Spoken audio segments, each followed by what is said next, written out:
Am I live? Fuck. Oh, shit. Now I gotta see if I'm actually live or not.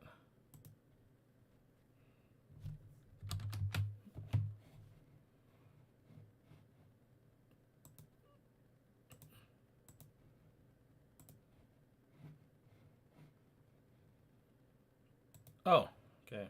Wait. Oh, I think I'm actually live. Am I live?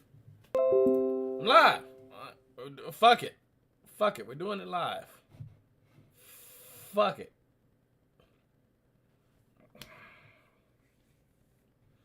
I didn't mean to click on that. I did not mean to click on that. Give me a second. Okay. No, don't save. Close. Don't save. All right. What's going on, people? This is your boy, So Fists, and we're here. We're doing this shit. We're getting it done. We're doing it live. It's Andrew Tate. It's Piers Morgan. They talking again. The full interview, number 2. Yeah, Jesus Christ.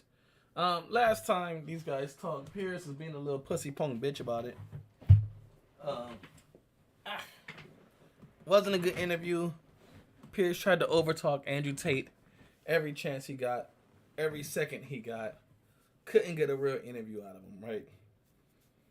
Piers walked that interview back. He was like, okay, you know what? I actually agree with Andrew Tate, even though I tried to trap him in a bunch of logical fallacies and try to present him as something that he's not, as this evil, mean, misogynist. Here we are now. Here's where we are. Here's round 2. Andrew Tate, Piers Morgan. Let's go. My bad. Can you guys hear me? Got the microphone, got the cameras, got all this shit set up. Is it all Gucci?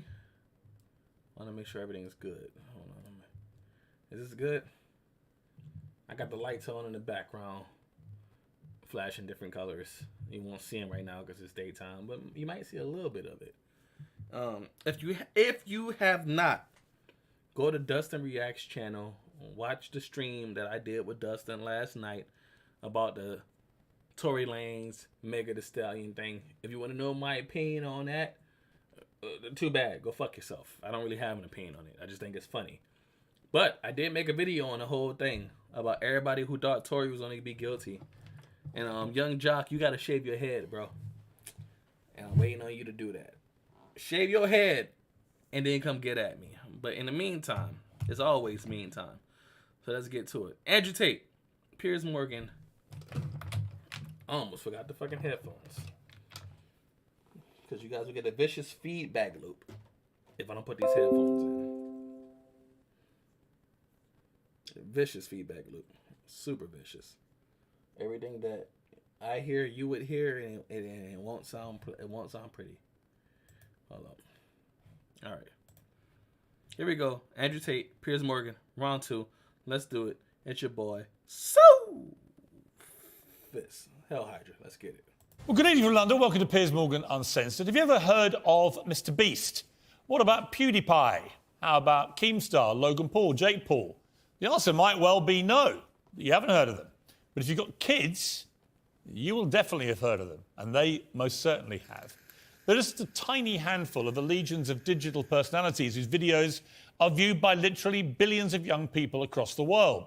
Their endorsements are worth millions in sales. Their opinions can instantly reshape conversations in schools, universities, and across social media. They're more influence than most musicians, soap stars, sports stars, columnists, lawmakers. But unlike those power brokers of the past, the politicians and cultural stars who could set the social agenda, these people seem to exist in a parallel universe. Their views go largely unchallenged, shared only as bite-sized clips. Their digital businesses often operate beyond the scrutiny of normal journalists and even regulators. They wield massive influence over young people, and they're restricted only by the ever-changing whims of big tech companies. It makes no more sense than senators or secretaries of state simply never appearing on television. Well, my guest tonight is a perfect case in point, an example of both enormous digital conquest and the risks that come with it. He's Andrew Tate. His last interview with me has so far been viewed over 8 million times on YouTube alone, and 17 million times across all platforms, which is staggering for someone who perhaps you're watching and thinking, who is Andrew Tate? It was a robust exchange. And Andrew Tate was here because he'd effectively been kicked off the mainstream internet for supposed misogyny. His tirades against women were viewed literally billions of times. Well, the first time around, I wanted to find out if he deserved to be banned and if he'd ever actually crossed a line from shocking opinions to genuine hate speech, or if he just didn't fit the ideal model of the platforms that censored him. Before Piers continues to go on to whatever the fuck he's talking about right now, I just want to say he's not wrong. Keemstar, PewDiePie, KSI, all these other people he named, Mr. Beast, etc., etc., etc., PewDiePie, they have more influence than your politicians, than your mayors, than your governors, than your celebrities, than your athletes, than anybody. They do, because they're the small collection of voices that has been molding and shaping the generation that's coming after us. Us 90s babies, the 2000 and 2000, more important, the 2010 babies, but the 2000 babies too, and the 2010 babies, they've been shaped by these people. They have. I've always said if PewDiePie was an American citizen, he can easily become president. He would easily win, because all he have to do is just wait 5 or 10 or however long it would take years for his current audience to all be 18, and then they will all vote for him, and there'll be nothing anybody can do about it. There'll be no way to stop him. So the little tirade Piers was just on about just now, he's actually correct. These influencers, when they hit that level, which very few of them do, but when they hit that level, you can't stop them. They're basically controlling what the next generation is going to think. It's crazy. It's crazy, but it's real. It's crazy, but it's real. This is the world we live in, people. Let's go through some. Sure. Right? Do you think women are the property of men? No. The point I was making... Why have you said they are? Because I made a religious point. Authority implies that you have the ability to control someone. No, authority believes... The authority implies that I have the moral right to sit and say... The point I was making... Let's go through some. Ideal model of the platforms that censored him. Let's go through some. Sure. Right? Do you think women are the property of men? No. The point I was making... Why have you said they are? Because I made a religious point. Authority implies that you have the ability to control someone. No, authority believes... The authority implies that I... Yo, I'm going to be honest with what he just said. Implies that you have the... No. The point I was making... Why have you said they are? Because I made a religious point. Yo, I grew up my whole life hearing the man that's the head of the household. The women in my family, I grew up my whole life hearing them tell me that a dutiful, faithful woman follows her husband and his plan for their household. That is, as God, the man, the woman, then the children. That's the way the household goes. Not to say that anybody's property, but I grew up my whole life hearing that a man leads and a woman follows. And I've seen a lot of in my lifetime that replicates that thought process. To the point where in my current marriage now, I told my wife straight up, this ain't a debate.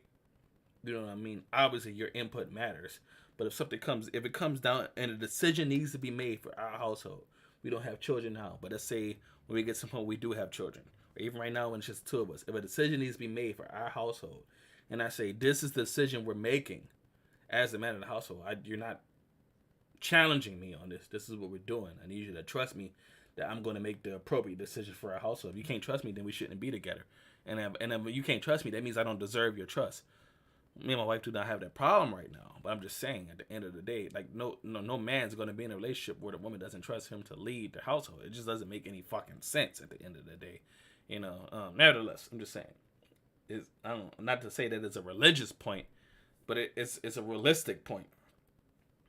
I was talking with my wife's mom, my mother-in-law, about some men she was with in the past and why she's not with them. And I made the comment, well, I believe that no woman actually wants to be in charge. And she wholeheartedly agreed with me. She said, I couldn't be with those guys because if I was going to be with them, I had to be in charge. And I don't want to do that. You know, it just ask women what they want, bro. Ask women if they want to be in charge. if they want to be the leader, the decision making, the bill payer, the protector, the divider, the provider, ask them if they want to do that in their long-term committed relationships. Ask them if they actually want to be in charge. You'll be surprised on that. You shouldn't be surprised on the answers you'll get in return. They don't want to be in charge, bro. They want to do it to come in and make these decisions for them. They don't want to be in charge. Authority implies that you have the ability to control someone. No, authority implies that I have the moral right to sit and say that that's an irresponsible thing to do, and I'm responsible for That's not what authority means. I don't want to interrupt you. I just want to point out that's not what authority means. If someone gives, a person can give voluntary authority is not authority. No, but that's the point. It's not. Piers. Andrew, it's not. And this is the thing that's interesting, Piers. Please let me finish. Yeah, but you're behaving like a politician. Yeah, but hang on. You could say I'm interrupting. You do. But you're answering a different question to the one I asked Ran, you. What's good, bro? What's good, Ran? I'm surprised you in this stream right now, bro. What's up? I'm chilling. If I could speak on what Piers was just saying just now, he's wrong, bro. You can't have authority with no responsibility. And to have authority means to assume responsibility. Authority doesn't automatically mean you're a dictator and you're evil and you're the bad guy. But nevertheless, let's go. You're weaponizing the weaponizing, which doesn't exist. No problem. If someone comes to me and says, I'm clinically depressed or I feel very, very sad, I would say the first thing you need to do is stop accepting the identity of a clinically depressed person. Stop accepting you have no control over this. Andrew, you're simply wrong. If that's what you believe, Piers. That's what I believe. I don't believe in things that take power away. There is not an eminent doctor in the world Piers, that would agree with you. Piers, do you think you know more than doctors? I can't become clinically depressed. Why do you know? Because I don't believe in it. It's a lively start. I also wasn't sure if I should be. Why do you know? Go Piers, back. Do you think you know? Take power Go away. back. There is not an eminent doctor in the world Piers, that would agree with you. Piers, do you think you know more than doctors? I can't become clinically depressed. Why do you know? Because I don't believe in it. It's a lively stuff. I also wasn't sure if I should be interviewing him at all. If he was so can't be unpleasant, as depressed, so many I don't people believe said, it's a real why thing. extend his profile and give him interviewing him? You know. Because I don't believe in it. It's a lively stuff. I also wasn't sure if I should be interviewing him at all. If he was so unpleasant, as so many people said, well, why extend his profile and give him a platform? But the fact is that ship had already sailed. Every teenager in the country knows Andrew Tate. It's just a lot of the parents who don't. And since that interview, Andrew has been returned to Twitter. His new owner, Elon Musk, is determined to protect free speech online. Many young people, especially boys, have literally stopped me in the street since that first interview to ask me about Andrew Tate. I've been staggered, honestly, by the response that I've had. What does it say about society that people like Andrew Tate can reach so many more people than conventional stars or journalists even?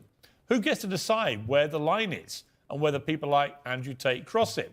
Are they part of a poorly understood movement that panders to teenage rebellion like punk rock or pornography? Or are we exposing young people to new and damaging experiences we often don't see and don't understand? It's a whole new world. There are more questions about it than answers, and we're not going to answer them by pretending it doesn't exist. Well, Andrew Tate joins me again now. Andrew, good to see you. Assalamu alaikum, Piers. Good to see you. I've genuinely been amazed by the reaction I've had in the streets. Not just here, but I went to Qatar for the World Cup, had the same thing there. A lot of people coming up about Cristiano Ronaldo, obviously, but also a lot of people coming up about you. And they were almost exclusively men, young men, who genuinely see you as a role model, as somebody who inspires them, as somebody they want to be like. Yep. So it made me think, the first interview you had was quite combative. The second time, a shorter interview, less so. I want to try and work out, in this one, who you are. Because it struck me as extraordinary that Google this week revealed some stats for the year. The number one person whose name followed people Google searching who is in 2022 was Andrew Tate. Yeah, that's quite remarkable. I think there's a whole swath of the population, especially young men, that feel disenfranchised. They feel disenfranchised with the media machine and the things they're supposed to believe. They don't feel an affinity with the educational systems or the culture. And they look at a person like me who stands up and says the things that many young men think. I haven't put a magic spell on the world. The fact that people like what I say means that they agree with me deep inside. They may be afraid to say it themselves, but I am seen as a bastion of free speech and a bastion for masculinity as a whole, because a lot of men are largely forgotten about. Do you think you're a force for good, or are you a force in evolution where perhaps you've done and said stuff you shouldn't have done, and as you get older, perhaps as you get bigger, more followed around the world, you sense a responsibility perhaps you didn't have early on? Well, we all evolve. Every human evolves day by day. You wouldn't be human if you didn't evolve on an hour-by-hour basis. But I do not think I'm a force for good. I absolutely not really know I'm a force for good because I'm a force for truth. And truth is a good thing. Without truth, we're going to end up in absolute tyranny and slavery, and we're already on our way there. I feel like we're starting to combat it. My cancellation was the beginning of a change in public consciousness. Elon having Twitter is another beginning of the change in public consciousness. And anybody who stands up and speaks what they truly believe, even if it's something I don't personally agree with, I think that truth is absolutely important. And people's personal truths and people's personal opinions, even on differing sides of the same opinion, should be heard. Tell me about your life. I love Andrew Tate, you were born to a mixed race couple. Your father was an African American, a chess player. Yeah. And your mother, she was from this country. Correct, yeah. So my father was black chess player. He was in the Air Force. He met my mother here in England. And then I was raised initially in the United States. And then I moved to Luton, England when I was younger. So I've moved around a lot. I've lived an eclectic life in many different scenarios. We've moved around. I've done a lot of different things, lived a lot of different experiences. And What I'm thankful for nationality it. are you? I mean, what do you identify as? I consider myself British now, but I will say that part of me, the patriotic Brit inside of me, is devastated by the state of the UK currently, and I want to make that very clear.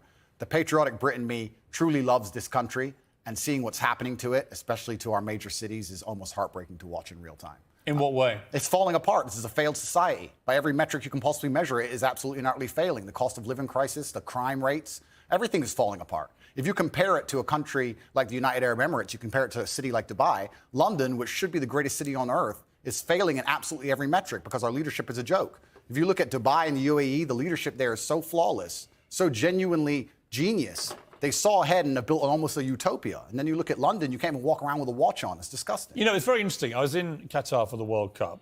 Obviously, a lot of people in England taking a very censorious moral view about the World Cup being in the Middle East at all because of their laws against homosexuality, because of their treatment of migrant workers. I've got to say, not that I don't share the concerns about those things, of course I do, but I found a lot of the virtue signalling, and I think that's what it was in many cases, about the whole region actually quite distasteful. Because when I was in Qatar, I thought the World Cup was fantastically well run, incredibly good experience. But a lot of Qataris were saying to me, you know, there's this weird, quaint feeling back in your country that we all want to aspire to behave like that we all want to live in a country with massive drug problems, with massive knife crime issues, with scenes like the European Championships final where it's complete lawlessness going on, where stuff like the NHS, the system of healthcare, is basically collapsing, where the education system is dropping behind, so on and so on and so on. And it's a really interesting perspective. They were like, I know you all think that we want to have your form of democracy and your form of life, but actually, we're fine, thanks. Absolutely, because it's a failed society, and it's godless. I think it's disgusting. We leave our old people to rot in old people's homes, and then we sit there and say we don't have enough money for nurses. I understand this nurse strike very well and how frustrating it can be if you walk into a hospital and the nurse is not prepared to work.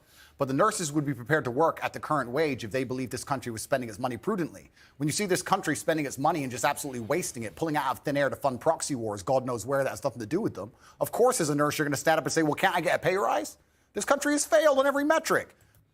Damn. I don't know too much about the UK, but a lot of the things he's saying about the UK is echoing a lot of things I feel about the US, and it's just there's a lot of bullshit. There's a lot of pseudo barriers that people are claiming are placed up, where it's just not possible.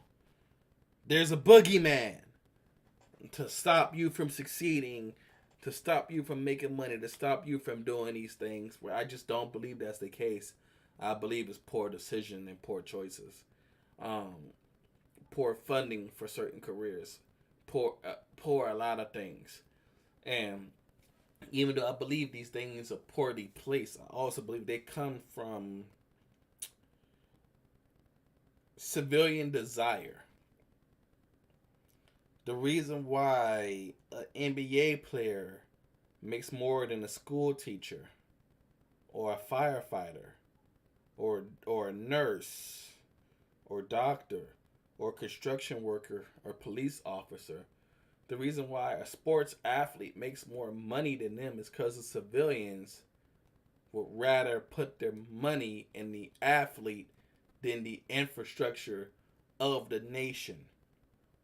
We would rather put our money into some ignorant ass, drug dealing, criminal lifestyle, expressing degenerate piece of shit, and prop them up as the cream of the crop of our culture,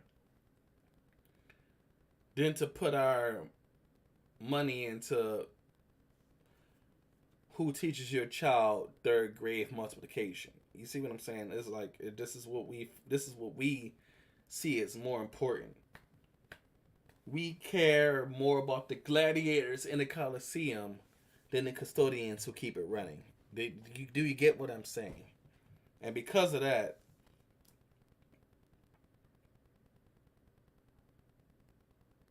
society will fall apart. This is a grave fear of mine. And I see it happening, and I see it's going to happen.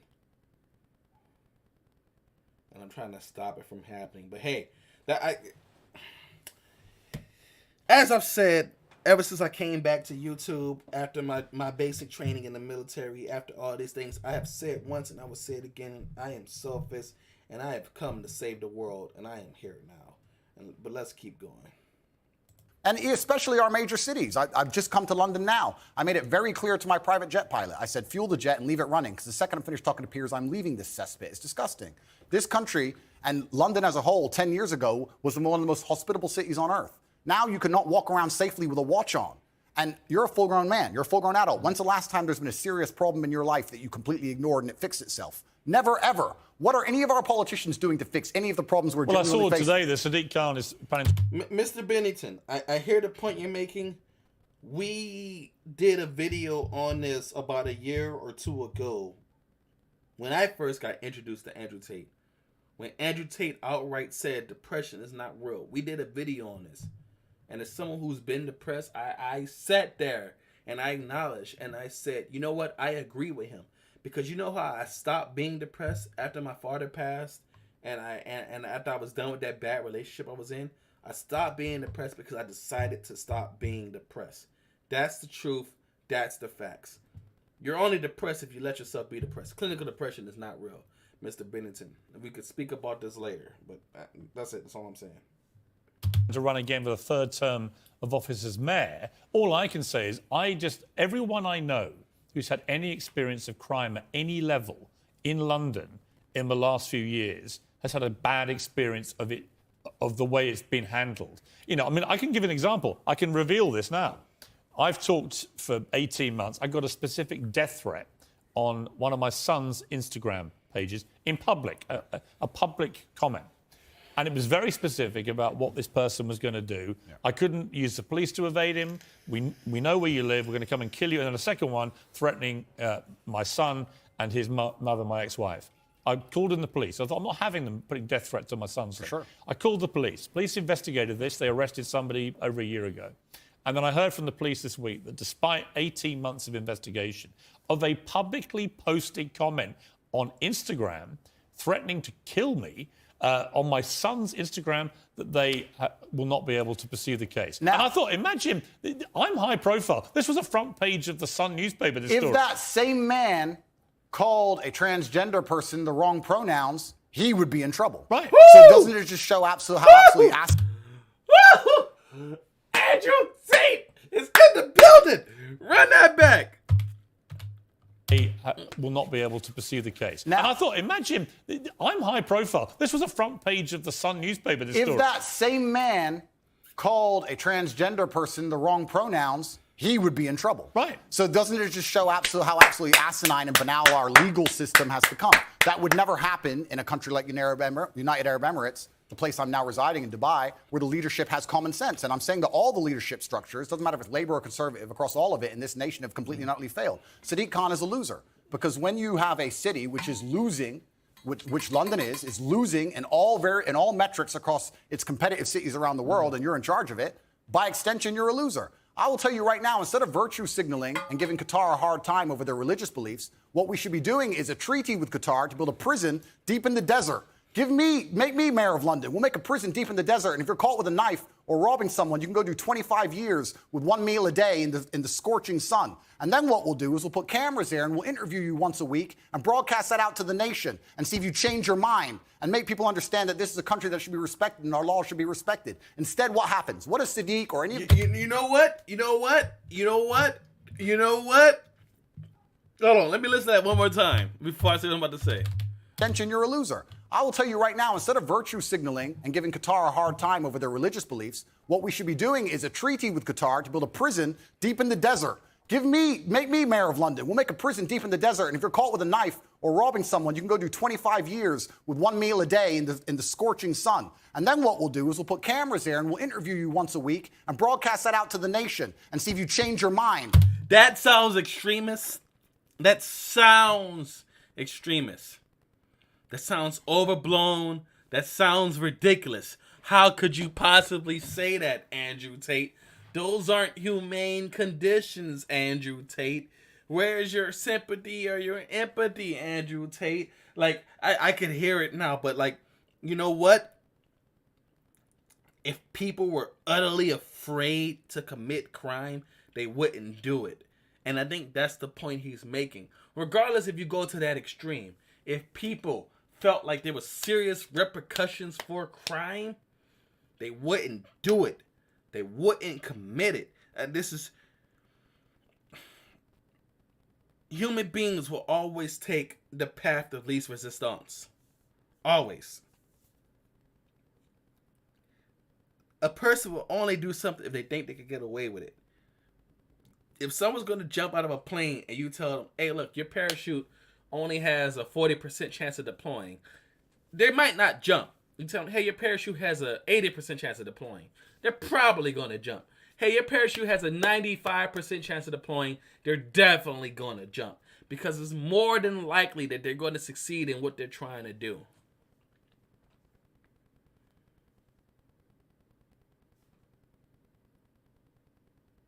If crime is harshly punished, no one would commit it. I'm not saying you should harshly punish crime because that creates a slippery slope to where, yeah, you're trying to rob somebody with a knife. In London, we already outlawed guns, so you're going out of your way to be violent. We already outlawed guns, now you're using a knife. So yeah, we're really going to bring the hammer down on you. You get 25 years digging up sand. Sure, okay. But where do you stop? If you have the authority to do that, then, oh, you ran a red light, now you get 15 years digging up sand. See what I'm saying? Of course, huge jump. But that's the fear of having the government being able to enact such harsh punishments onto crime. That's the fear. It's a slippery slope. But in the adverse, or the inverse of that is, you take crimes and barely punish them. Now people are like, fuck, I'll just commit the crime. I can get a lawyer. I can get off. I was in the stream last night with Dustin and Morgan and Crook and Sasuke and Melly and all the homies. I was in the stream last night and I made one point. Listen, the purpose of the U.S. judicial system is not to prove I'm innocent. It's to make sure you can't prove I'm guilty. So if I can create enough reasonable doubt, I can still get away with whatever crime I committed. Look at OJ. Right, that's why I said, even though I don't think this is or isn't the case, I don't really care, but there's still a chance that Tory Lanez did not shoot Megan Thee Stallion. But it doesn't matter if she's right or if he's wrong, or if he's right or she's wrong. That's not how our court system works. You don't win a court case by proving you're right. You win a court case by making sure they can't prove you're wrong. Right? Listen, I'm saying too much. I'm going over your head. Fuck it. Y'all ain't listening to me anyway. Let me finish the interview. Like, I'm saying too much. Fuck it. Let's go. And make people understand that this is a country that should be respected and our laws should be respected. Instead, what happens? What has Sadiq or any of the people in charge of this country actually done to fix any of our issues besides sit around and talk? Nothing. None of them have done anything, but they seem ultra concerned with finding money for proxy wars, ultra concerned with rainbow flags in another country that is uninterested in them, and their priorities are completely messed up. Of course the ambulance people are Of course the ambulance drivers are striking. Of course the nurses are striking. Nobody cares about the most important things in this nation. It's a failing country in real time, and that's why I've left. What about the specific allegation? By the way, I don't disagree with a lot of that because I do think this country is in big trouble. And I do think that one of the problems is people think if they do have a crime against them, nobody cares anymore. I know nobody cares. I have specific examples and people who I know personally. Absolutely and utterly nobody cares. I was in Harrods yesterday and someone tried to rob someone's watch in the middle of a store. I walk around with I have a security team of 6 full-grown men, plus me and my brother, 8 military-age males all over 110 kilos, big men, just so I can walk around this city. It's absolutely unacceptable. Fuck, how much is 110 kilos? I don't understand that conversion rate. I'm gonna be honest with you. I should, being in the Army, I should understand that conversion rate, but I don't. 110 kilos to pounds.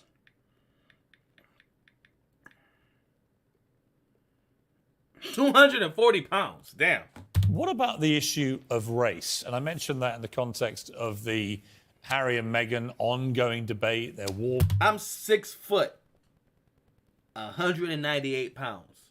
I'm 6 foot, 200 pounds. Exactly. I'm stocky. I'm built. I'm solid muscle. 240 pounds is dense, bro. You get hit by somebody that weighs 240 pounds, you're going to sleep. You're not waking up, bro. I'm guarantee you're not. With the royal family, war against the monarchy, their specific, constant referencing to the fact that they believe they were driven out of here because of racism in Britain. What do you make of that debate? That's absolute fallacy. And you're from a mixed race Correct. background yourself. Correct. I'm from a mixed race background myself, and while we're discussing the leaders of the UK, although I do think they're doing a terrible job, it's kind of hard for Meghan to say that the UK is a racist country when the leader of the UK is darker skinned than her and the mayor of London is darker skinned than her. And I am a person who's probably darker skinned than her, and I've never experienced any kind of bigotry against myself besides the fact I'm a straight male. I'll get bigotry for that before I'll get bigotry for my skin color. I think it's just a cop-out, and her not wanting to be perspicacious and self-reflective enough to understand that she has attacked an age-old institution, and there are people who are very patriotic about that institution. And by attacking it and bringing a degree of distaste to it, there's going to be people who don't like her. And if you're a dislikable person, you can't just instantly stand up and say it's because of my skin color. It might be because of your actions and some of the things you've said. I mean, I think there's probably no doubt she's had racism on social media because it's... Who hasn't, Piers? It's a cesspit. You probably have. Well, as I said just now, I've had death threats on social media and no one seemed to care very much. Yeah.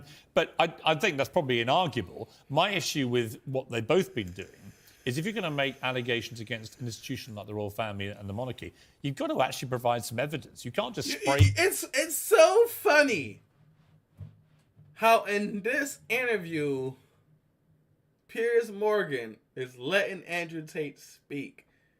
But in the last interview, he tried his absolute best to cut him off every time he made a good point. But like he said, he saw the reaction to the interview. He saw how many people supported Andrew Tate. People came up to him in the street. He read the comments on his own YouTube video.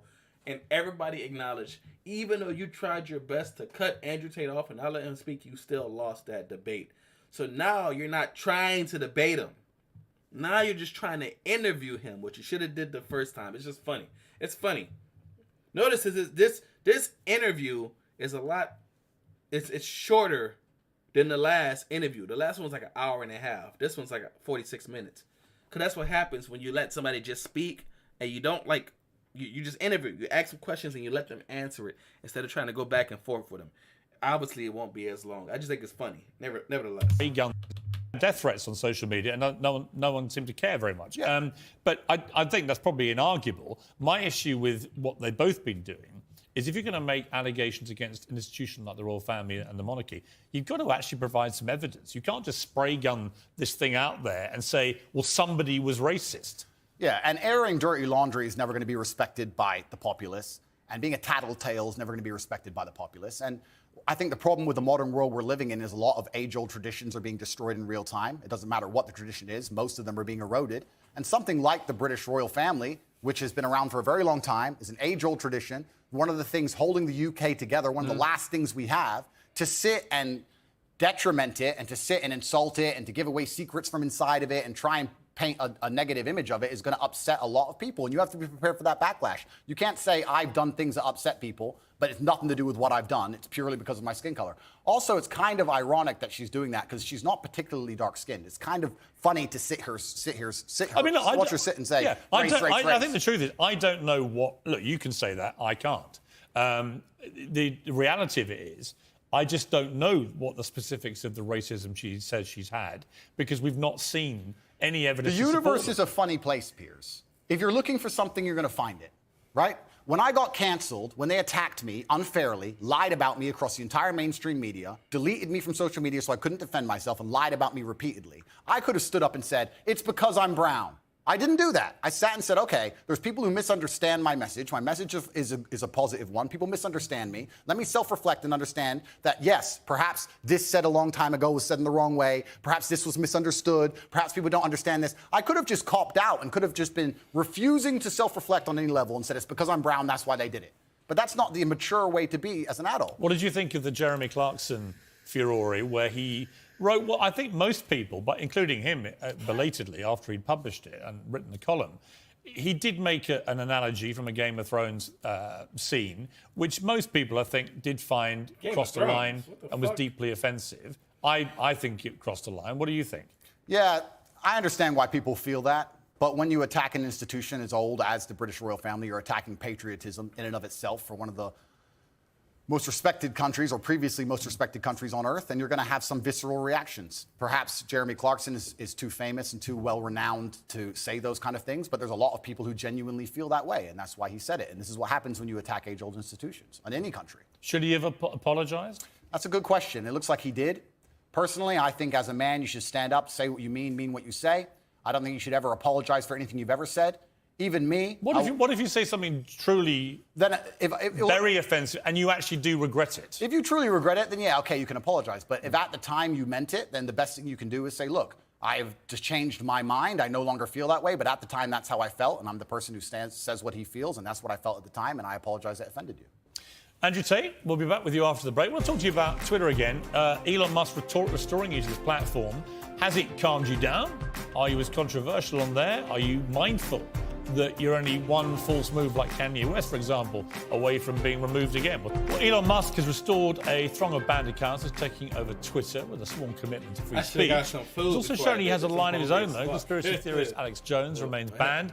Kanye West was reinstated, then banned again for posting a swastika inside a Star of David. Andrew Tate is back too, for now, anyway. He was first removed in 2017 for saying women should bear some responsibility as victims of rape, and he hasn't exactly been shy since his reprieve. Let's take a look. Genghis Khan had endless women and 200 children as a reward for conquest, he tweeted. I'm the most searched man on the planet. I've conquered Earth. I'm the highest status male on the planet. Females do not expect loyalty from me. They only expect that of lesser men. Then there was this. Imagine having less than 10 children because you're a who doesn't have 4 wives. Genetic failures. Finally, if a girl follows me and she's hot and I see a single picture of her in a private jet, it's block. Women can't afford jets. Women are all brokies. Why are you flying around on some man's jet? You should have been a virgin when I met you. Haram. All right, Andrew Tate. I can hear it right now. If a girl follows me and she's hot and I see a single picture of her in a private jet, it's an immediate block. Women can't afford jets. Women are all brookies. Why are you flying around on some man's jet? You should have been a virgin when I met you. It's haram. It's haram. And you should be ashamed of yourself. You should be a virgin when I met you. You're I just hear Andrew Tate saying this, all of this out loud. I hear him saying all of this out loud. That's what. Why are you flying around on some man's jet? You should have been a virgin when I met you. Haram. All right, Andrew Tate. Now you're getting very near the knuckle with some of those tweets. Am I? Will you tell me? I don't think so. I think people can understand they're semi-satirical. I think people can understand. Do you mean them as jokes or do you mean them? It's not that I don't mean them as jokes. I mean, they're a overall public commentary and observation. I do mean what I say. If I were to see a girl on a private plane on Instagram, for example, I would assume that a man put her on that private plane. I would not assume she bought it herself. What if it was... Perhaps that makes me misogynistic. What if it was Ariana Grande or Beyonce? Well, that's slightly different, isn't it? Why? Because they're famous and very rich. rich. Women? Yeah, of course, and they're famous and very rich. But So if there are lots of women you wouldn't think that if you actually saw them on a private plane. If I saw a 19-year-old girl from Moldova where the average wage is $200 a month and she was on a private jet, I would assume that with the balance of probabilities, considering I'm an adult, it's very likely because of her beauty, a man has put her on that private plane. Yes. If that makes me misogynistic instead of just perspicacious enough to understand how the world works, so be it. I'm a realist. Should you be such a generalist about these things? Well, you have to be a generalist when you're looking for in the balance of probabilities and trying to find balance in the world. You have to be a generalist. In general, if I stroke a lion, it's going to bite my hand. In general, there might be a nice one, but I don't want to find out. So that's how the world works. You've praised the Taliban in the past. Would you do so again tonight? Bro, it's like he just said, bro. If I'm a regular dude and I see you are a regular ass female who works at fucking Taco Cabana, and once a month, every other weekend or whatever the fuck, you're in Morocco, Cancun, Paris, France, or whatever, and you're taking pictures. Look where I was this weekend. Bro, you did not pay for that trip. Some guy messaged you on Instagram and he flew you out. And the only reason why he flew you out is because you sucked his dick or you smashed him or something. That's it. That's how you got there. You didn't pay for that trip. I'm not an asshole or misogynist for realizing that you're a good-looking girl and some guy offered you to come on this trip and paid you to come on this trip as long as you gave him some ass. And you was like, all right, I'll give you some ass as long as I get to go see what Paris looks like. Because if you notice, they take these pictures, they're never taking selfies. They're taking third-person pictures like someone's taking a picture of them. Who's the person taking the picture of you? You know what I mean? It's like, I'm obviously, if I see a picture of Rihanna on a private jet, that's Rihanna's jet. She's rich and she's famous. It's not the same. Becky, who works at Walmart, is on a yacht. That's not her yacht. She didn't pay for that yacht. She has no money invested into that yacht. She's on that yacht because she sucked somebody's dick. Bro, I'm not an asshole for assuming that. I'm not. It's common fucking sense. And I hate when you say common sense, people come at you looking at you weird. How did Becky, who works at Walmart, get on that yacht in Miami when she lives in fucking Kentucky? But she's in Miami or Los Angeles or some beach city. Now she's there only for the weekend, and now she's on that yacht taking pictures. She sucked somebody's dick. That's what she did. I'm not an asshole for saying that. I don't give a fuck. I don't care. She sucked somebody's dick. That's how she got there. Like, the world is not black and white. The world is gray. It's very... So I don't want to find out. So that's how the world works. You've praised the Taliban in the past. Would you do so again tonight? The world is not black and white. The world is gray. It's very difficult to sit and make black and white assumptions about anything. To sit and say that the Taliban are completely and utterly evil and we're completely and utterly good, as you just discussed with the moral high ground. I believe that the Taliban bring law and order. It may not be the law and order we like, but it's a form of law and order, and humans usually gravitate What about towards... their treatment of women? I mean, only tonight they have banned any women from going to university. Fantastic. Let's get the feminists to go and teach them a lesson. The feminists are so tough, and they stand up and say they can do anything a man can do. Let's arm them up and send them to Afghanistan. I'm sure they'll fix it. Yeah, but it's not. It's a serious matter. that's a fantastic point, right? I say feminism is fucking pointless in Western society. Because you're fighting battles you can't lose. That you don't do anything. The old school feminists, the first and second wave feminists, them bitches was hardcore. Them bitches was real. They was raw. They was like, nigga, we want our rights. We want this. We want that. We want it. These new school third wave and now fourth wave feminists, my mortal enemy was a third wave feminist, but they've evolved into the fourth wave feminists. And I'm kind of just tapping out at this point. But nevertheless, these new school feminists, y'all not fighting real fights. Y'all not doing real shit. Y'all not really doing anything. If y'all was really hardcore, all these feminists, y'all would take y'all ass over to Qatar, Saudi Arabia, Pakistan, anywhere in the Middle East, where the fuck you feel like you need it, over there to China, over there to Russia. Y'all would take y'all asses to these countries. And y'all would go to war with these countries. And y'all would do what y'all did over here in the 40s, 50s, 60s, etc. With the strong arm bitch And y'all would do that in those countries to give those women their rights, but y'all not doing that. Because in those countries, if a chick says, I want to drive cars, I want to go to school, she's going to get stones thrown at her until she died. And you don't want nothing to do with that. You don't want that beef. You'd rather stay over here where it's nice and cushy, where you can be a feminist and complain on Twitter about unrealistic beauty standards in Hollywood movies and how I'm a fat piece of shit. But I don't know, Mila Kunis is so hot and I can't be as hot as Mila Kunis, and you're oppressing me because I'm not that hot because I'm a fat piece of shit because I eat too much Taco Bell. That's the type of feminism you want. You don't actually want to change anything.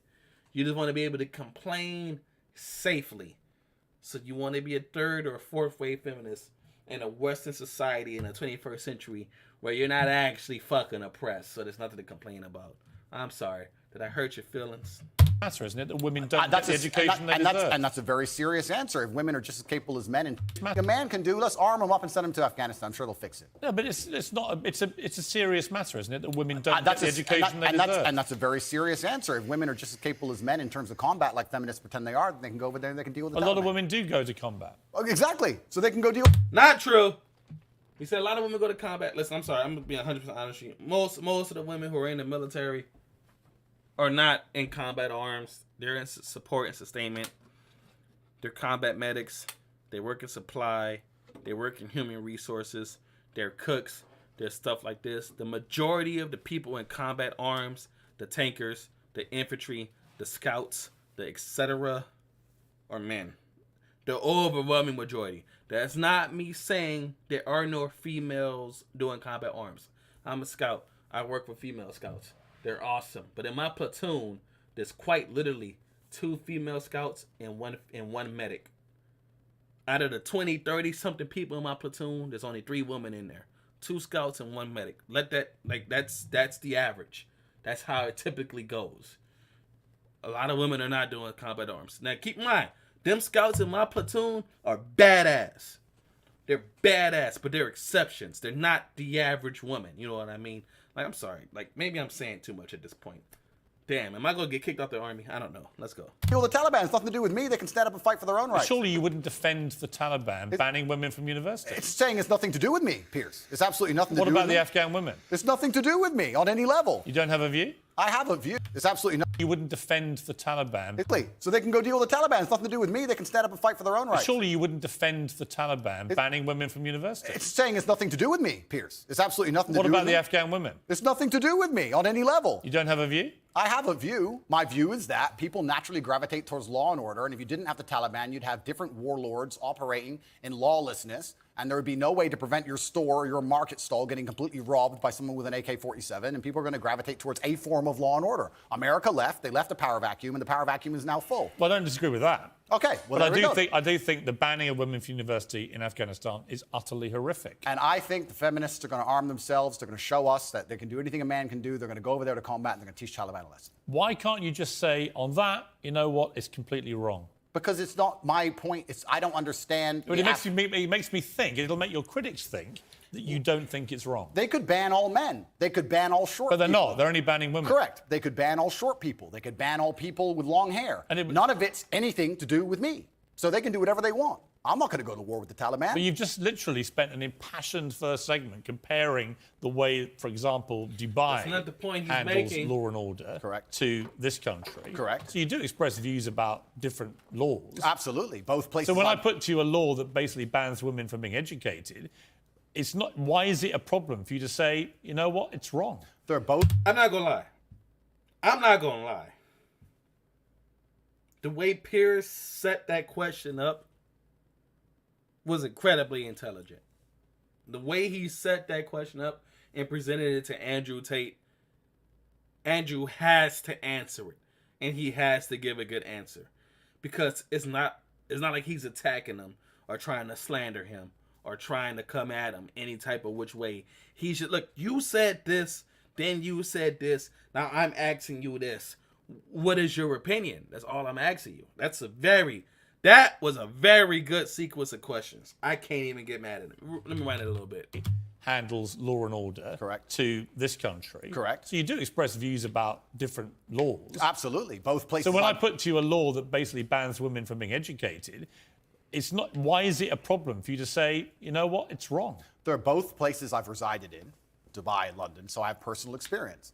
I can give my personal opinion, but like I said, it has absolutely nothing to do with me with what the Taliban decide to do inside of Afghanistan. And if they decide that's the most prudent way to run their society, then we have two choices. We can either go over there and start another war that we shouldn't be involved in and waste a bunch of life, or we can sit and say, it's up to them, they should govern themselves, they're people, we're no better than them, and they've decided to live their lives a particular way, and that's how they're going to live it. Like I said, if feminists are very upset and they're very disgusted by the fact that in Afghanistan, women cannot go to school, I've been told repeatedly by feminists that they're just as capable as men in all realms, and I expect them to arm themselves and fly over to Afghanistan and fix it.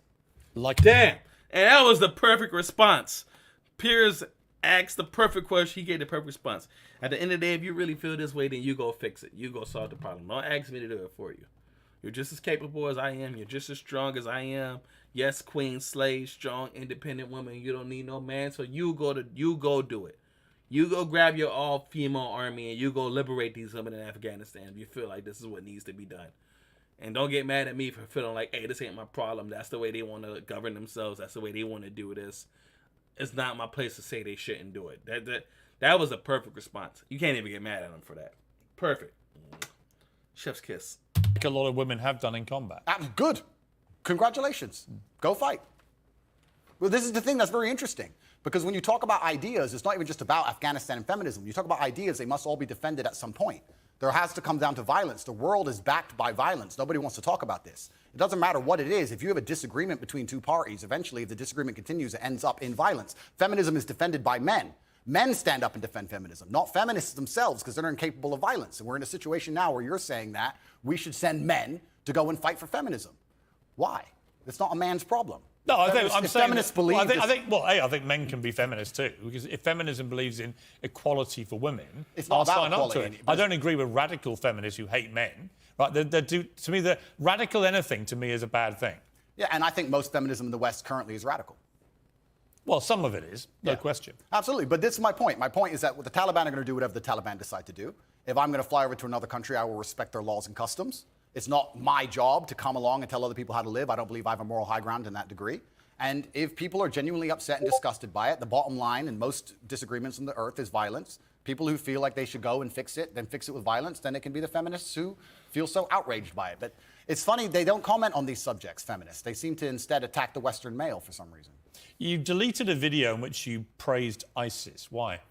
I don't know which video you're talking about in particular. It might have been a video from a long time ago. But in general, I understand that, like I said, the world is not black and white. The world is gray areas. And Western imperialism as a whole has been causing more problems than it's ever fixed. And it's disgusting. And I don't know the exact video you're referencing. But sometimes when an underdog destroys a Western imperialist, I have a degree of, I wouldn't say satisfaction, but Satisfaction? No, but there's certainly a degree of, the way ISIS... I don't know the particular. conducted themselves. I don't know about the particular video we're talking Well, about. ISIS were one of the most deadly terror groups in the world. Absolutely. They committed a series of appalling atrocities, Sure. killing innocent people left, right, and Completely. centre. Yeah. How could you possibly have satisfaction? Well, if it's the video I'm recollecting, if it's the video we're talking about, it's about the fact that I believe ISIS was funded by the West and created by the West in the first place. And it wasn't a degree of satisfaction like I'm happy ISIS exists. It was a commentary on the world. Well, here's what you said. ISIS are the real Muslims because ISIS do exactly what the book says. Kill everyone who's not a Muslim and chop people's heads off and set them on fire and be raging lunatics. But all the other Muslims go, they're not real Muslims because I read the book and ignore those parts. Well, then you're not an effing Muslim because you're ignoring the effing book. That's an interesting point you've just raised because I am now Islamic. And it's funny because I used to be an atheist. And when you're an atheist, you believe that religion causes more problems than it fixes, and then you come to a realization and you start to learn the truth of yourself and the truth of God, and you realize that religion is actually the cure for most of the problems in the world, and godlessness is the problem in the world. So that is something I will apologize for and admit I was wrong about because I was atheistic, and now as a Muslim I understand that's absolutely not the case. If that's the particular video you're talking about, then there's... Well, that's really interesting. Damn. I've never heard Andrew Tate apologize for anything. Let me run that back. You possibly have satisfaction. Well, if it's the video by the West in the first place, And it wasn't a degree of satisfaction. Because ISIS do exactly what the book says. Kill everyone who's not a Muslim and chop people's heads off and set them on fire and be raging lunatics.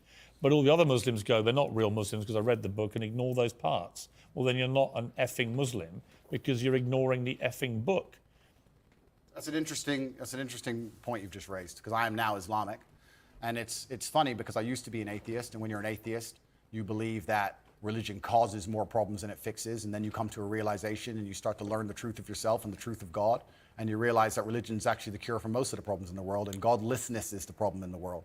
So that is something I will apologize for and admit I was wrong about, because I was atheistic, and now as a Muslim I understand that's absolutely not the case.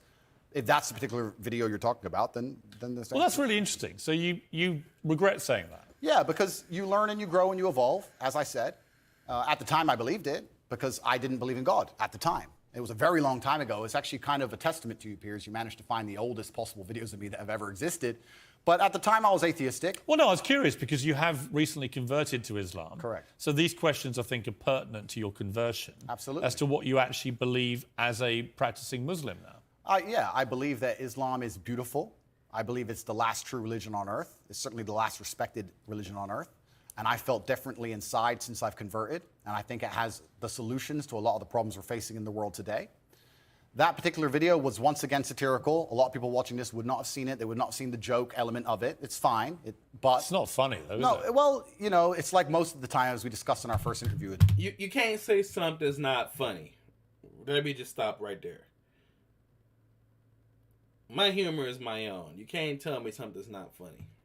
Things are taken out of context, short form, et cetera, et cetera. But all in all, you could say the same things about Christians. If you were to read the Old Testament and say, stick to the Old Testament, you'd kill anyone who works on a Sunday. So it's not applicable to You wouldn't countenance violence. Say again? You don't countenance violence. I absolutely do not countenance violence. When I was talking about violence being the bottom line the bottom line decider between disagreeing points of view, it's not I'm calling for violence. I'm just making a commentary on how the world genuinely functions. But when you use a word like satisfaction, you understand that people will watch that and think, how can you possibly find any form of terrorism satisfying?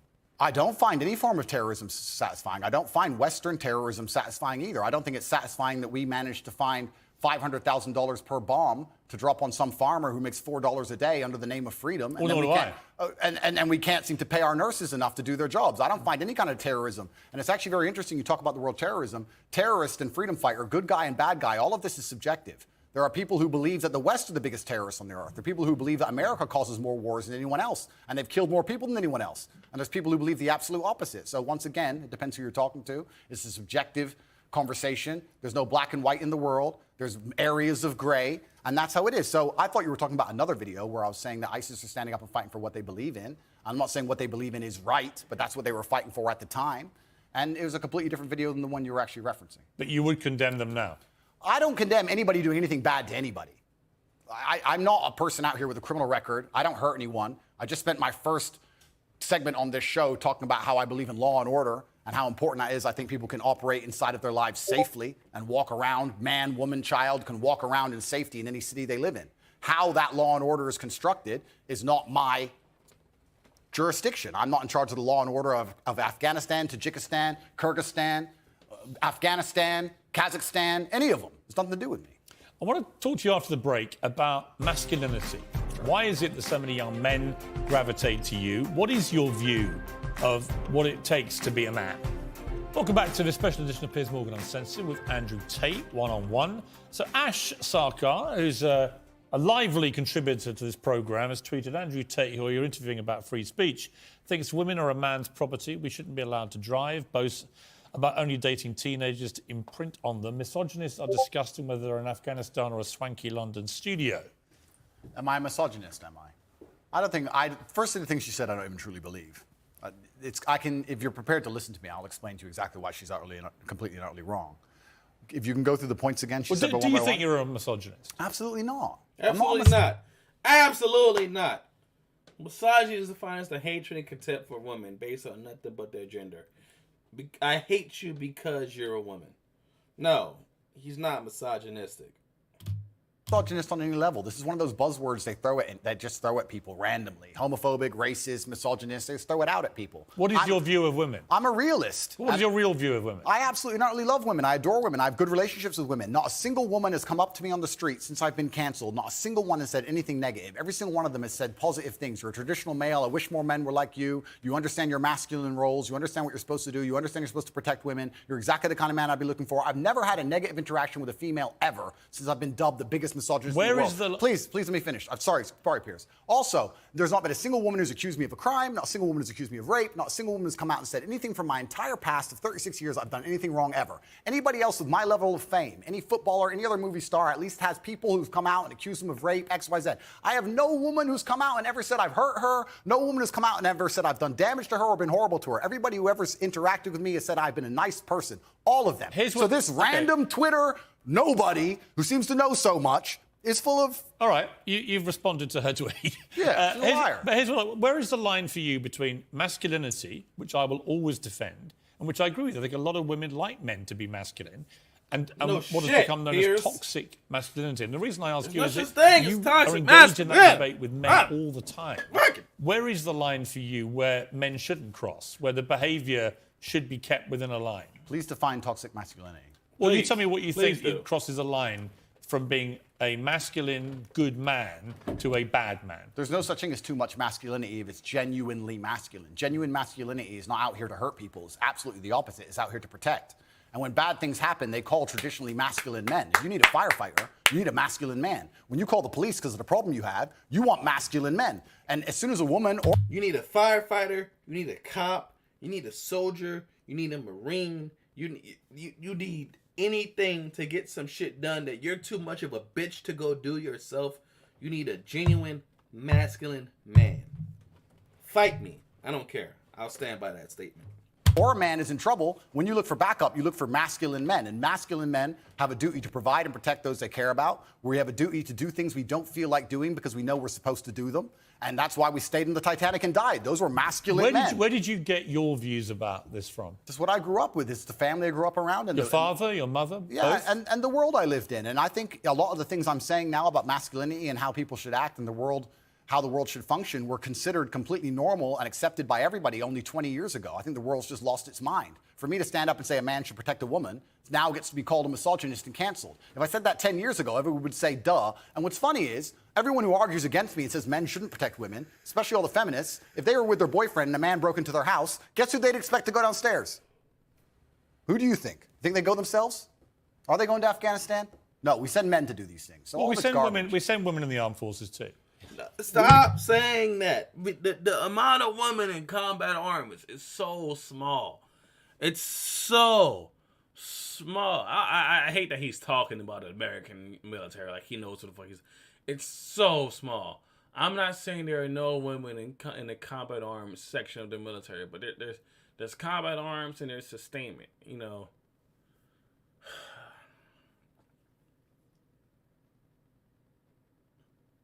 There's people doing a fighting and there's beans and bullets, bro. Like, you know, and it's just like the amount of women in combat arms is so small. Most women don't join the army to be in combat arms. Are there some? Sure. There's some. There's some.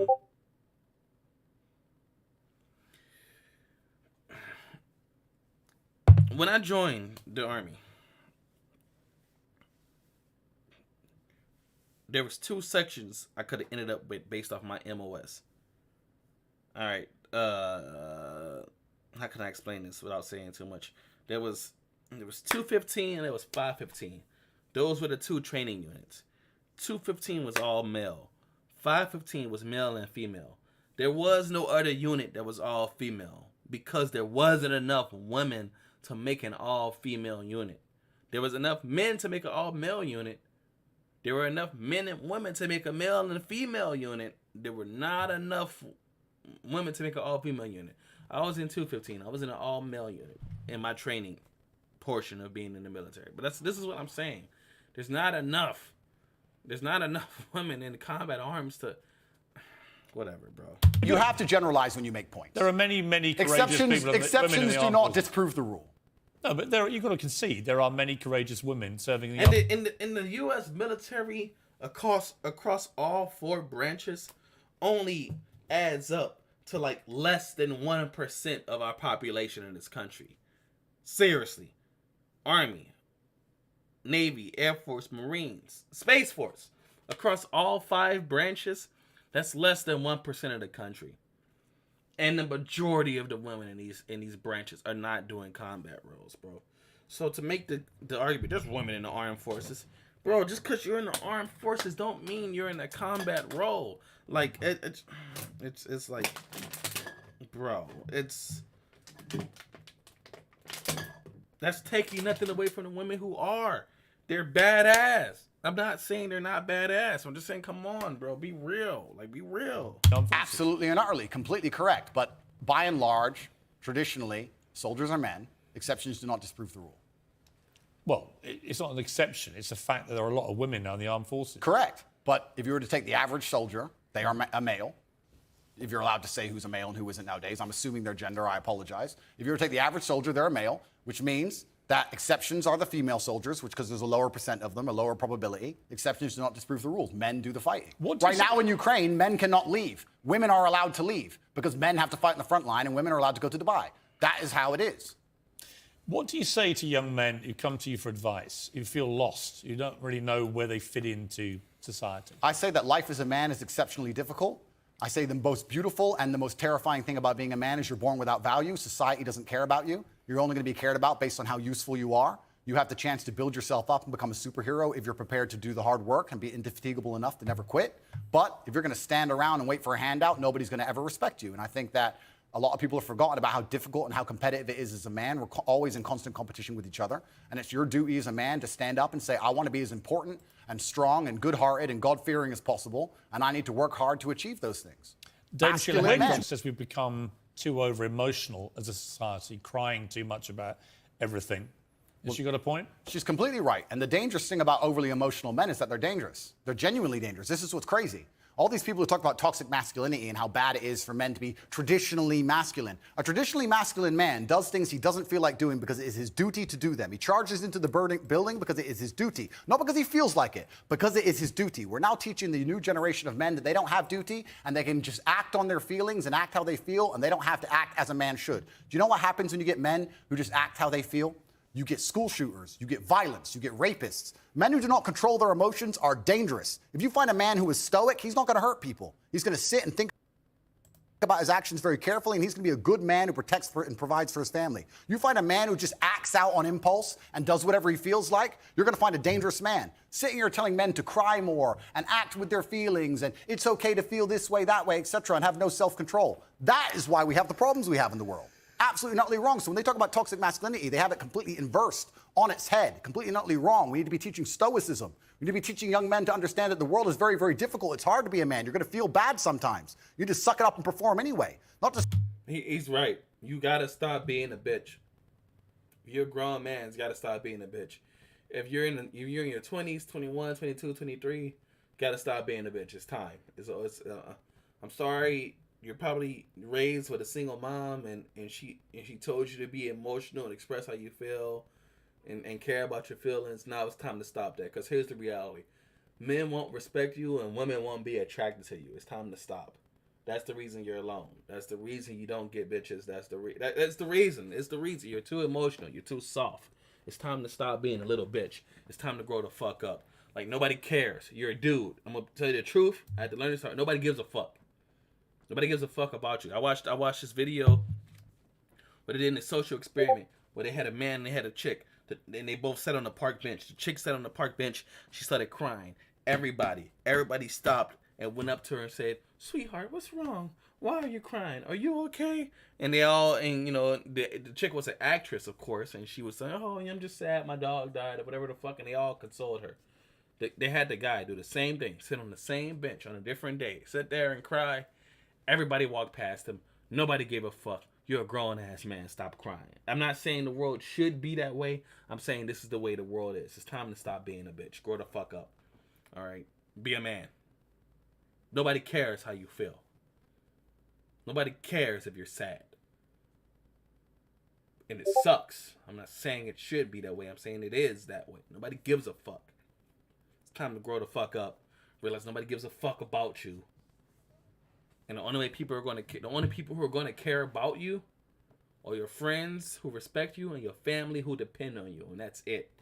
So you need to become something worth respecting and something worth depending on. You got to get out there and work for it, bro. Nobody's going to give a fuck about you. Nobody cares about your feelings. Nobody cares. Prisons are full of emotional men. Don't be that. Don't be no emotional man. Nobody gives a fuck. I'm sorry. It's not fun. It wasn't fun for me either to realize this. Nobody gives a fuck. Nobody cares. Nobody cares. Your grandma died, nobody cares. Your girl cheated on you, nobody cares. You're a dude, nobody gives a fuck.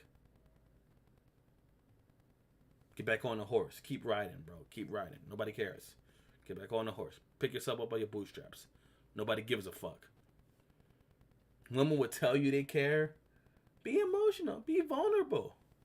But they won't pick you. Because you're too emotional. You're too vulnerable.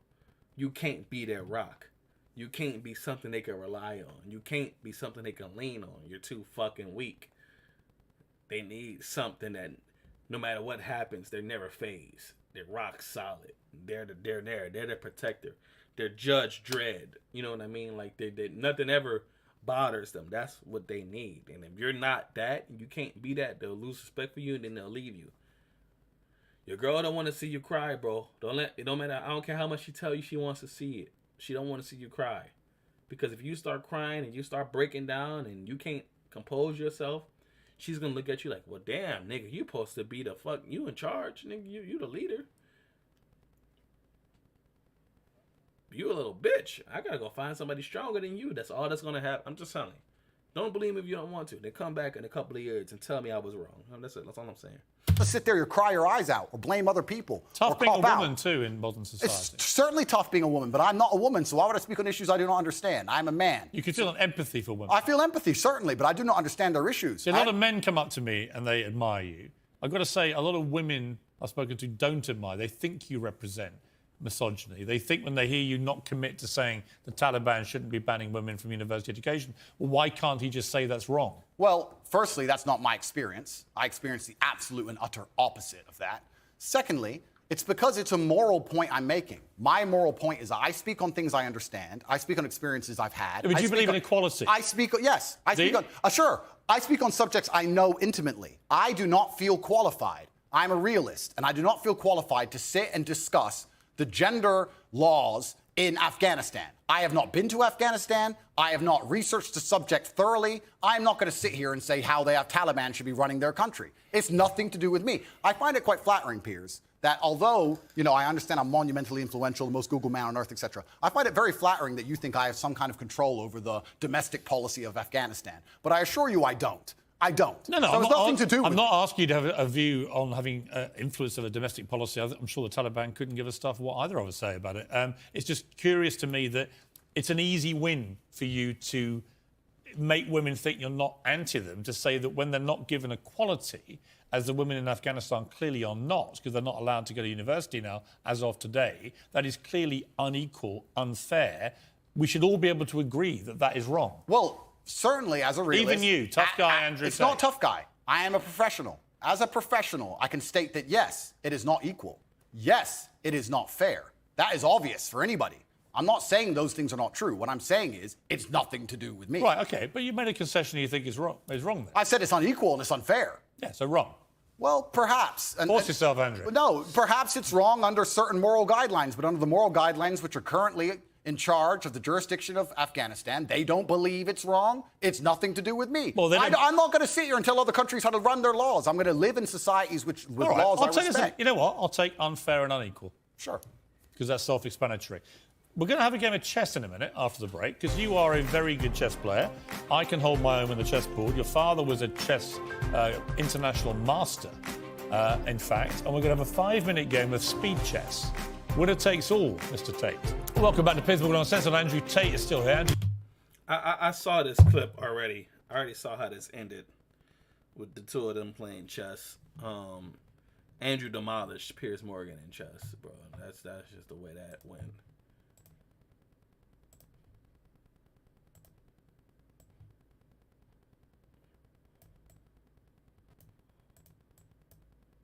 What the fuck?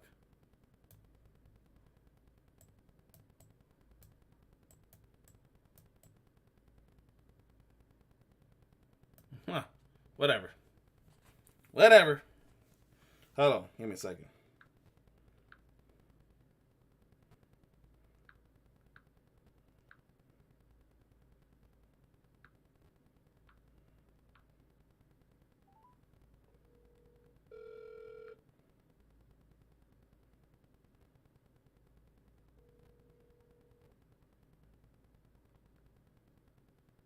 Hello, sir. Yo, hello? Hello, how you doing? Hey, were you watching the live stream I was just doing just now? Yes, I was. Okay. Hey, people. Hey, this is your boy Soulface. I'm here with Mr. David Bennington himself. I saw him leaving some comments in the live stream. I'm done now watching. The last couple of minutes is just Andrew Tate playing chess with Piers Morgan. I've already seen this clip. Andrew Tate completely bodied him. But nevertheless, I just wanted to, for what you've seen so far, I think what I'm recording live and what's streaming on YouTube is probably a couple of minutes behind or whatever. So what you've seen so far, I just wanted to hear if there was anything you had to say. Oh, okay. I want to first address what you disagree with me on. I wasn't saying that to offend. I was saying that because I don't know anything about clinical depression in terms of whether or not you can get over it or believe in it. I'm saying that perspective, positive foresight with a positive outlook and with some humility and not giving up goes a long way into solving clinical depression. You get what I'm saying? No, that makes sense. Like you can't find it. I'm saying you can't find the cure of clinical depression in a pill. No, I 100% agree with that. A pill will not cure depression. It won't. It will suppress it, maybe, but until you mentally understand why you feel the way you feel and come to grips with that's why I believe psychology is more impactful than psychiatry. Because psychiatry is like, oh, we're just going to medicate you. Psychology is like, okay, let's get to the root. Let's talk about it. Let's understand why you feel the way you do. So right, and and when it came to the criminal justice system that's happening in London or other places, and I understand the harsher the harsher the punishment, the less likely you are to commit crime. But but a robust criminal justice system has to also be met with a robust economic system in order for you to stave off criminality, because criminality itself is a social construct. It is born from a failing economic system. If you lack the ability to feed your family legally, you're going to go through illegal means to feed your family.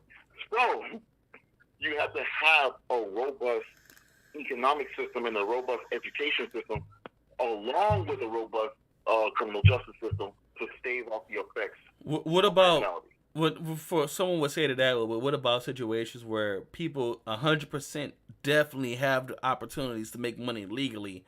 It's just those people feel like they're not making enough money legally and they want to make fast money. Oh no!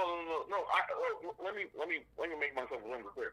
There's almost no excuse for criminality where there's a context where you can literally make money legally, and you're choosing criminality to shortcut it. There's no excuse for that. I'm simply saying, if you're telling me that the schools are failing the students and they can't get into university, they can't get into trade school, all of the jobs require that they go to a university, trade school, or at least get a high school education. The students are failing in that regard, then you have a problem with your economic system and your education system that's creating a bad criminal justice system. Okay. Mr. Bennington, would you mind if I ask you a question would you mind if I ask you a personal question? Yes, sir. whether it be from the past to a couple of months ago to right now, what is your opinion of Andrew Tate? I never had a poor opinion of Andrew Tate. Largely, my opinion of Andrew Tate happened after he was taken off the internet, not prior to. Because all I heard was Do you remember? I would say about a year ago, maybe a year and a half, 2 years, where we did a video where Andrew Tate said depression doesn't exist.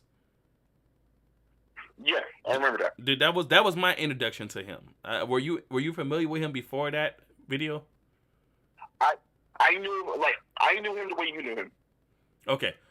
And since then, when he was removed off of Twitter, Instagram, and YouTube, what were your immediate thoughts on that? Like, did you think it was like necessary, justified, or just some kind of extreme overreaction? No, I say actually altogether it was a bad idea, because you don't get rid of bad ideas by canceling the person. You get rid of bad ideas by introducing good ideas. By defeating him in debate, basically, is what you're saying. Or not even just defeating him in debate, just by introducing alternative ideas. Okay. Would you say Andrew Tate was presenting bad ideas? No, not. Okay, I'll tell you this: the roots of his ideas weren't bad. The extrapolation that can concur from those roots, depending upon who gets a hold of them, can be bad. Like they would use. Like I knew people who would use Andrew Tate's words to justify the weak shit they do. Nah. If you want to be a bitch ass nigga, you just a bitch ass nigga. Like don't make me the reason you a bitch ass nigga. Like don't. It's like with Anakin Skywalker, and you trying to use the dark side of the Force.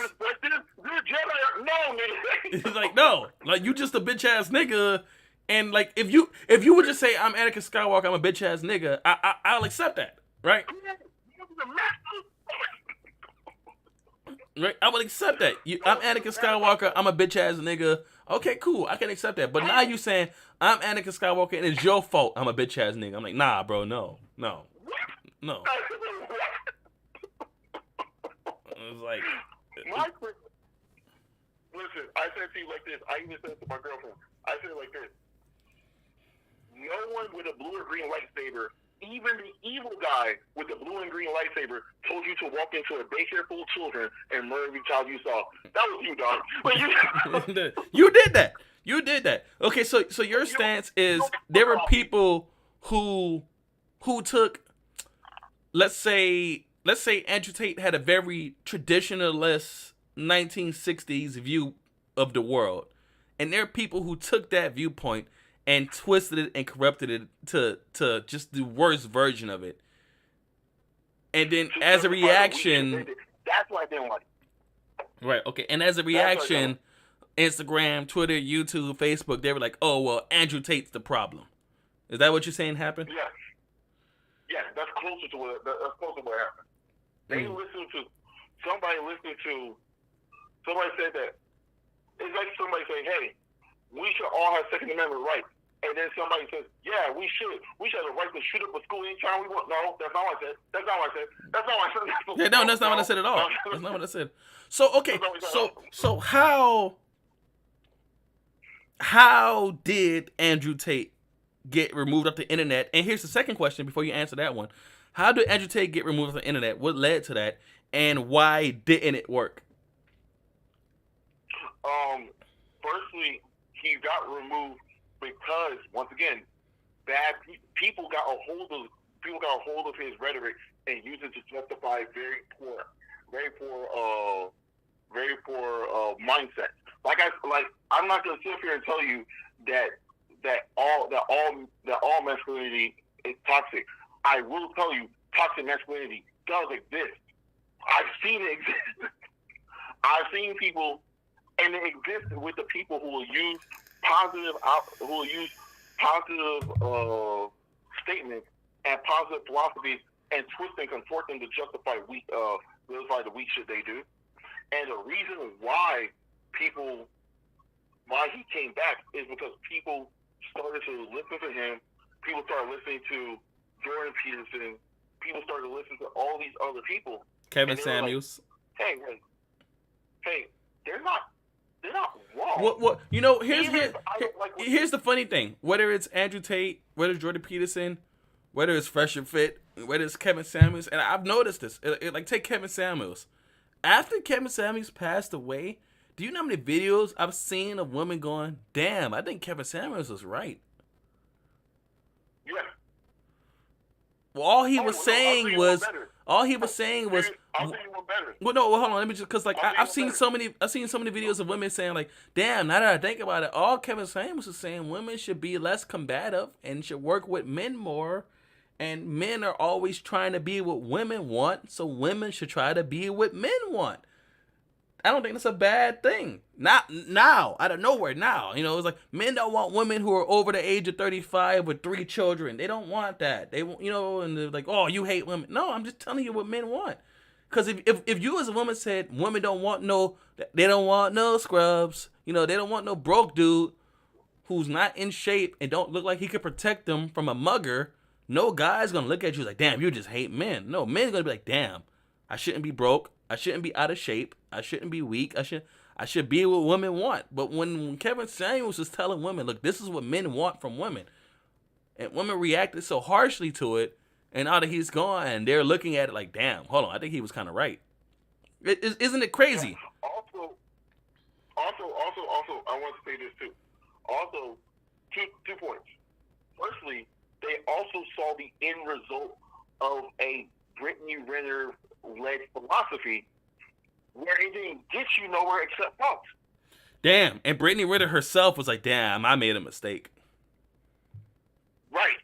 That's number one. Number two, we also seen the fall of a false idol in Derek Jackson. That nigga, bro, don't get me started on that nigga, bro. Don't get me started on that nigga, bro. That nigga told women they could do no wrong. And then it was like, nah, but I'm not even against him saying that you can do no wrong.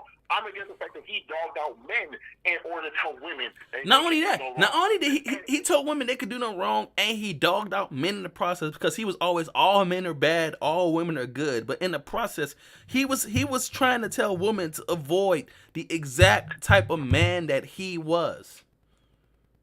Well, and you know what it is? He's the guy. You know who he is? He's the guy who was like, man, like, and mind you, Miles, this nigga exists in the military, bro. I want you to watch out for this. Then he's the type of nigga who's like, "Oh, Miles did that? Man, bro, I can't believe you did that, man. I'll do you something better, bro. All you gotta do is come holler at me." That nigga exists. That nigga exists. I seen that nigga break up a happy home. Talking about Jody? Oh yeah, Jody's real. Oh, Jody's real. Jody's okay. So from so Mr. Bennington, just real quick, I guess to get your final thoughts. What this and I don't know if you've seen the first interview of between these two, but this interview, what were your thoughts? It wasn't even an interview. The first one was trash. It wasn't even an interview. It damn sure wasn't an interview. It was just I don't know. But like, what were your opinions of this one? What were your opinions of this interview right here?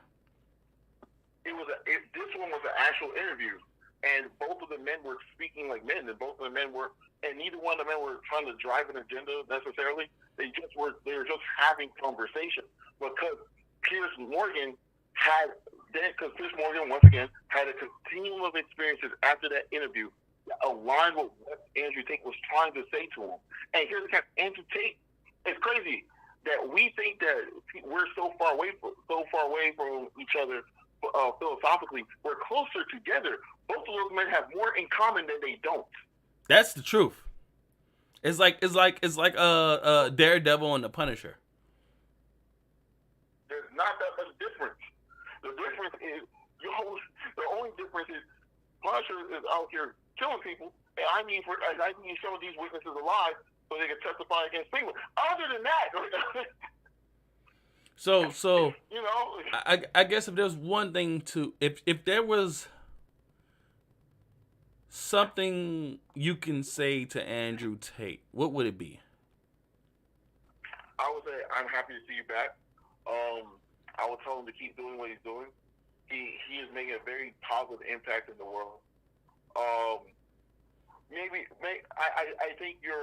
think that your viewpoints are a little grimmer than I like to believe, but nevertheless, he's not.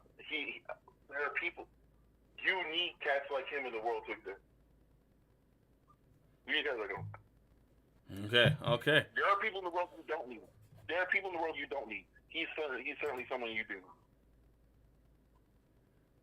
Okay, well, Mr. Bennington, I thank you so much for your input, just coming and giving your quick words. I saw you was in the stream. I saw you was leaving some comments. I knew there was some things you definitely wanted to say. Is there any other final thoughts you want to leave off for the stream before I close it down?